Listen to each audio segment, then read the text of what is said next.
Shut up and sit down.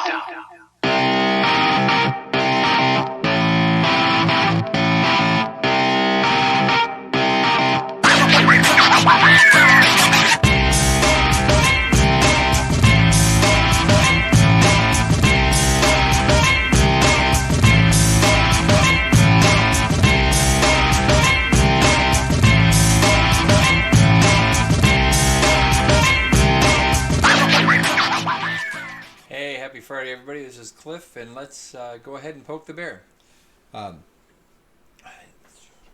Red Friday. If you don't know what Red Friday is, it's remember everyone deployed. It's a support of the United States military in its hundreds and hundreds of deployments across the world, and so. Being ex-military myself and my son being actively in the Army, I wear red on Fridays. So if you ever see one of my videos and I'm wearing red, I filmed that on a Friday. Alright, so the name of the show is now Poke the Bear, and that is the way we're going to do our intros. So from now on it'll be, hey, this is Cliff Taylor, and let's poke the bear over, in this case, 230 protections. So today we're going to talk about 230 protections. Okay, so what does Section 230 of the Communications Act actually say? It says that no provider or user of interactive computer services shall be treated as the publisher or speaker of any of the information provided by another information content provider. In other words, it's online intermediaries that host or republish speech are protected against a range of laws that might otherwise be used to hold them legally responsible for what they say or do. The protected intermediaries include ISPs and a range of interactive computer service providers such as Facebook and Twitter and the like. Basically any online service that publishes third-party content. But you need to understand that there are important exceptions for certain criminal and intellectual property-based claims. And Section 230 creates a broad protection that is allowed, that was intended to and worked for a very long time to allow innovation and free speech online to flourish. Now, unfortunately, in today's political and social paradigms, that idea of allowing free speech to flourish is what we're really debating. If you're unaware, the United States executive branch under the Trump administration, they actually are calling for the FCC to make changes that would allow for platforms to lose their 230 protections. Now, let's get into that. AT&T just came out and filed an official comment with the FCC and is calling for, it's kind of supporting what the president is saying, but not completely, not entirely. Their main point is they're calling for greater transparency rules for online platforms that wish to claim these 230 protections. They say, quote, leading tech platforms should now be required to make disclosures about how they collect and use data, how they rank search results, how they interconnect and interoperate with others, and more generally, how their algorithms preference some content and products and services over others. Continuing, they state that such disclosures would help consumers and other companies or make better educated choices among online services and help policymakers determine whether more substantive oversight is needed. That, I don't see how anybody could disagree with that. More transparency, I believe, is always better. The more we know about something, the more we can make an informed decision. If you walk into a store and you want to buy a widget, and there are 500 different types of widgets, and the salesperson is going to make more money on widget A than they do on widget Z, they're going to really pump up A so that you buy it. But you don't know that because you have no idea of what their pay structure is. Am I calling for pay structures to be, all consumers to know that kind of information? No, not necessarily. What I'm saying is that if you as a consumer knew that the salesperson was getting paid more to sell you widget A than to sell you widget Z,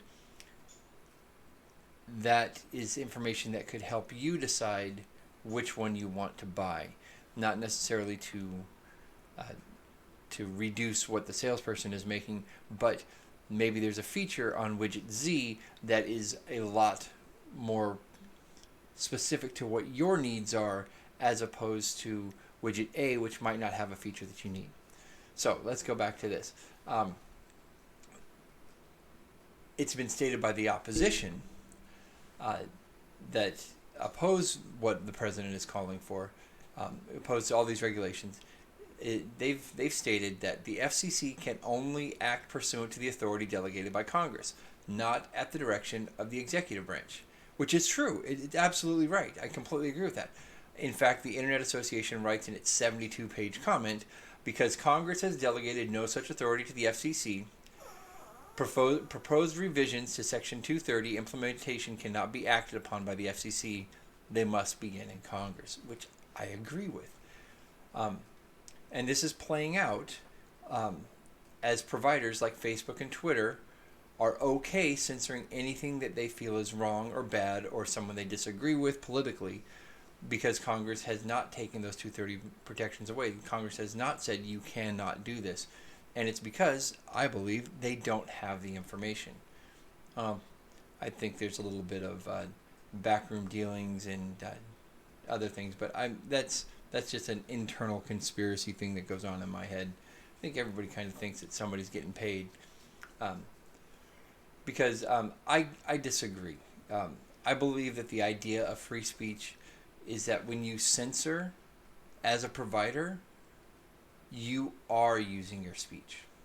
You've stopped being just a medium for thoughts and communications and ideas to move from place to place, but are actively editorializing, so you are no longer a service, you are a publisher of those ideas, because you are publishing and supporting the ideas you agree with and getting rid of the stuff that you disagree with. Now, anyone that's going to say, well, these are broad strokes, the issues are more nuanced, I completely agree. These issues are very nuanced, so let's talk a little about that nuance. Censoring support of someone that is charged with a crime when that person is on one political side and amplifying those that commit crimes on another is editorial in nature. You are saying we support this and want them protected, we don't support this and we don't want that protected. And that is what the New York Times does. That's what the Washington Post does. That's what these editorial boards do.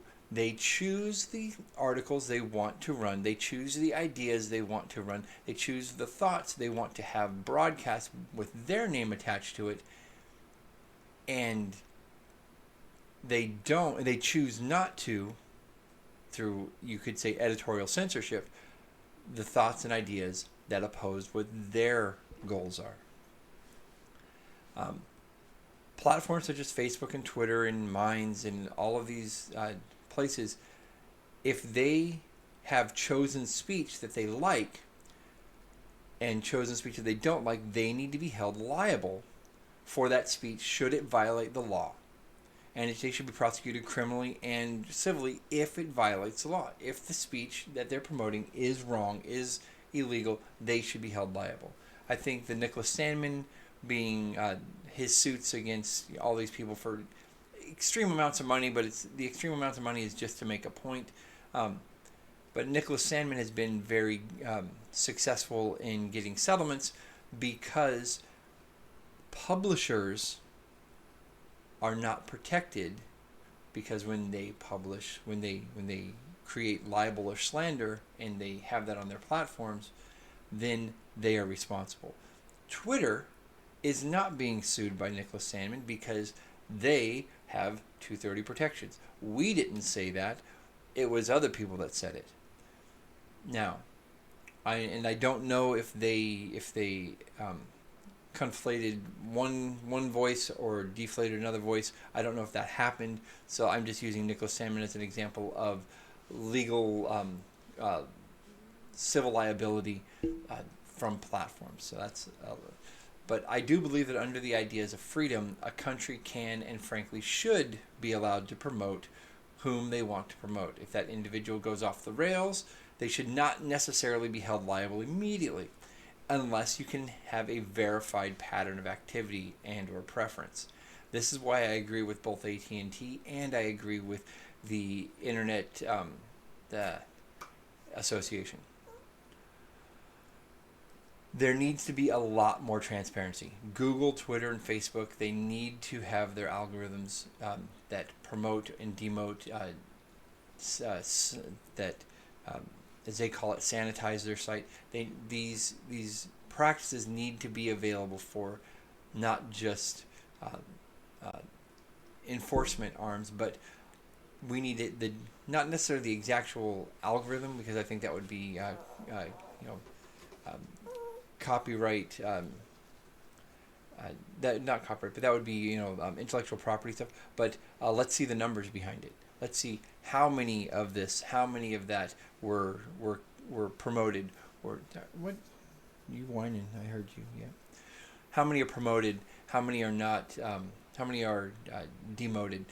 Those numbers need to be publicly available for us as consumers, so we know why things are done, and allow us to decide.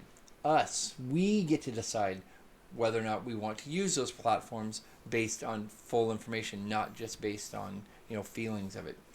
And secondly, I think the FCC is not the body that is to write the laws. That is Congress, and Congress should act. Congress should make sure that voices are being allowed to be equal if these places want to continue having 230 protections. We have a thing called, of course, the 14th Amendment, which allows equal application under the law. Hold on one second. Equal application under the law, and so if the law is not being equally applied to both sides, or all sides, we'll say, because not everything is black and white. There's always more than just two sides to an argument. Congress needs to do their job and get that done. Unfortunately, I don't think that's going to happen, because I believe that Congress really enjoys getting paid. But again, back of the mind, I'm not a QAnon guy. I think that's kind of way out there, but I do believe that there are backroom deals, and that is historically accurate, and it's crazy. But that's about all on this subject, so I want you guys to be good to each other, and we will catch you tomorrow.